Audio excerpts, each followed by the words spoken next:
Tai kokios mintis po rungtynių? Nu, mintis, kad nereik dar pasiduoti, dar turim dvi varžybas. Galime Elektrėnuose laimėti, sulyginti seriją ir kovoti dėl titulo.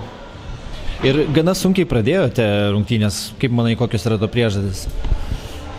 Nežinau, gal eilinį kartą gal neišėjom, neaktyviai gal žaidėm, gal nenusiteikę vaikinai buvo. Tik paskui, kai jau rezultatas 2-0 degam, antram kėlinį jau atsigavom, bet jau nepavijom Elektrėnų. Ir antrą kėlinį užbaigė labai aukšta nata, atrodė prisivijot vienu įvarčiu ir atrodė trečias kėlinys galėsit gal ir dasivyti. Kas įvyko, kad neperlaužėt energijos? Nežinau, tiesiog tas penktas įvartis gal išmušė komandą iš vėžių, bet stengiamės, neįkrito, įkris gal kitą kartą. Tai va.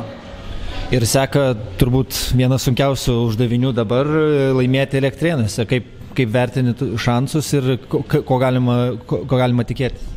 Nu ko tikėtis? Galima, kad pergalės. Manau, ne vieną kartą esam laimėję pas juos arenoje, aišku, didesnė aikštė, daugiau vietos, daugiau laiko pagalvoti toje aikštėje, bet manau, galim susitvarkyti su Elektrėnų komanda ir siekti pergalės ir kovoti, kaip sakiau, toliau dėl titulo, atsivežti atgal varžybas į Kauną ir laimėti. Sėkmės. Treneriai, koks būtų jūsų komentaras po rungtynių? Šaunu, vėl laimėjom, vyrai išpildė visus trenerių nurodymus, kai sakoma, ten turėjom porą nereikalingų minučių, kur mus nubaudė iš karto Kaunas, taip, tai. Bet šiaip, manau, komanda buvo susikoncentravusi pergalę 100%. Ir antro kėlinio pabaigoje, atrodo, Kaunas perėmė iniciatyvą, prisivijo vienu įvarčiu. Ką pasakėte pertraukoje į trečią kėlinį, kaip būtent pradėti trečią kėlinį, kad nepersiverstų varžybos į kitą pusę? Aš nepasakyčiau, kad jie perėmė iniciatyvą, čia paprasčiausiai 2 mūsų minutės buvo įmušę įvarčius, bet taip pagal žaidimą aš nepasakyčiau, kad jie dominavo.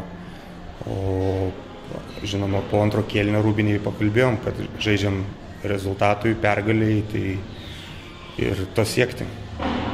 Tai buvo šeštasis jau mačas ir, šeštasis mačas bus Elektrėnuose ir tik tais 2 dienų pertrauka, kaip manot, ar puikiai, ar 100% išeis sugrįžti fiziškai? Nu, pažiūrėsim, bet sąlygos vienodos abiem komandom, tai pažiūrėsim, kaip bus. Ir tikit, kad taurė gali būti namuose iškelta? Reikia sužaisti 100%, o ten pažiūrėsim, kaip pasiseks. Ačiū, sėkmės. Dėkui.